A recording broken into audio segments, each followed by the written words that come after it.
Hey everyone, welcome back to this series of 9 videos focusing on all aspects of your study skills. And a huge shout out to the team at Crash Course and also Thomas Frank for creating such an amazing course on study skills so I can create this amazing mind map for you so you can use this to improve your planning and organization when it comes to your studies. If you're new here, my name is Hugo. I'm a doctor and pharmacist in New Zealand and I'm also a study coach at Study Smarter Academy. So in this 4th video on planning and organization, we're going to talk about a lot of things, but the 2 main things we're going to talk about is your planning habits and also starting to get you to think as planning and organization as a system rather than something that you do sporadically or just every now and then. We've got a lot to cover, so let's dive right into this. So the first thing, before even diving into the planning habits and what apps to use, he really talks about one key point that's very important, which is keeping your files organized on your computer. And I strongly resonate with this because, as you can see, from 2006 when I was year 10 all throughout high school, and when I was doing my pharmacy from 2010 to 2014, then after that from 2015 to 2018 I was doing my medicine degree, and then even till now after I've graduated and have worked a couple of years as a doctor, I still keep every single file as organized as possible because I don't have to waste time and I can dive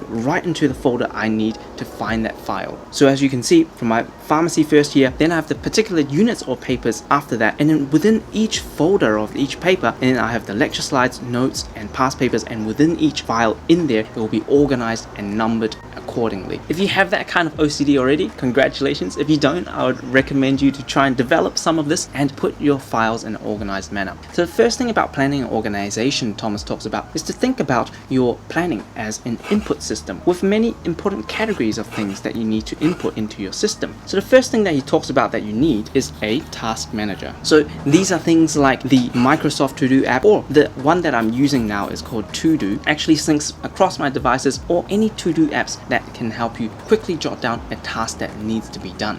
And then the next thing he talks about is the events. And here, a great example to use is Google Calendar, where you can use it on your phone, your computer, across your iPads, and all the other devices as well. And here is an example that I found online by Bookish Study. And you can see the most important events are documented here. For example, where the finals are, when the study guide is due, when they're going to have the Christmas break, and then when is school, when is basketball practice, for example. Everything can be listed there. So you can have that daily view, the weekly view, and all of these events now become your backbone that you can plan around all of these events accordingly. So then the third thing in your input system he talks about was finally the note-taking system. So this is where you keep all your notes in class, in your lecture, or after you've watched an online replay video, you've gone to type and you want to input all your summarized notes. And I've also used both of these, Notion, Evernote. Both are great. It really depends on what suits you the best, and there are heaps of comparison videos out there and suggestions so you can have a look as well. And once you have these input systems, your task manager, your event manager, and then your note-taking system, now it's actually how you can apply it to make your life organized as a student. And this is where the second part, planning habits, come in. And he talks about and breaks down, first of all,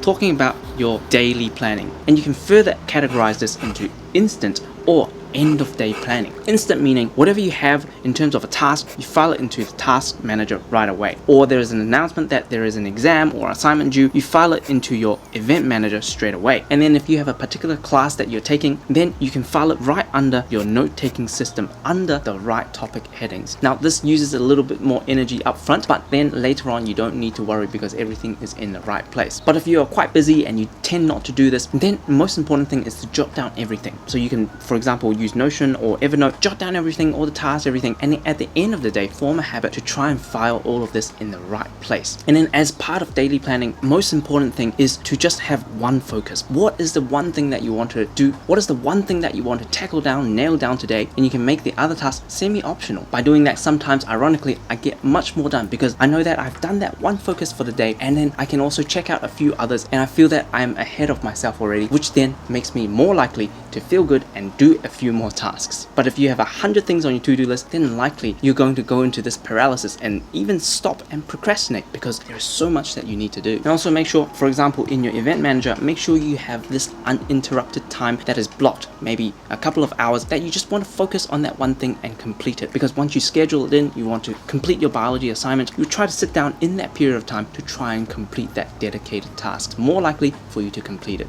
Then after the daily habits, we talk about the weekly planning. Now this is is where you sit down at the beginning or the end of the week to try and plan out what's going to happen for the week. I've also adopted this for my own study, especially back in pharmacy. This is where I sit down at the beginning of the week, trying to plan out the times and days that I want to do things. So for example, I've got time blocked for my university. I know where my lab notes are due. I've scheduled in a 2-hour dinner so I can have sufficient rest before and after that, full of energy, mix in well, balance that work and play. I've even scheduled in some exercise badminton here, and so you have a rough guide of what you want to do throughout the week, so you don't have to waste energy every single day thinking, oh, what should I do now, what should I do later? You have that plan right in front of you ready to go. Then after our daily and weekly planning, then the most important thing that we need to think about is also our long-term planning. And by this, we're talking about a couple of weeks at a time. For example, what I've done here, just before my exams, I would plan 2 weeks at a time and I'll try to stick to it. If you want to know how you can plan out your whole semester, I've also covered this in my 20-minute video on the ultimate guide to study planning. The short version of that is basically trying to find out your study guides and your syllabus, trying to find out what has been covered, and then try to translate that into your own what I call knowledge-based timetable. So you have an overview of what needs to be covered, and then you can actually know how many learning objectives needs to be covered and how many days away you are actually from the exam. So you can actually just do maybe even just 5 or 10 depending on how many you have each day, and you can say, okay, I finished for the day. And as the days goes on, you continue to test your knowledge, put all the resources away and see how much you can actually recall, because anything that you recall is actually yours, it's stuck in your mind. And if you need to constantly refer back to the textbooks, then that knowledge is still stuck with the textbook and not with your mind. So if you continue to test yourself, red being you don't know that much, orange being okay, you know some, and then green, okay, you know pretty well, you actually have a very good overview of what you need to do.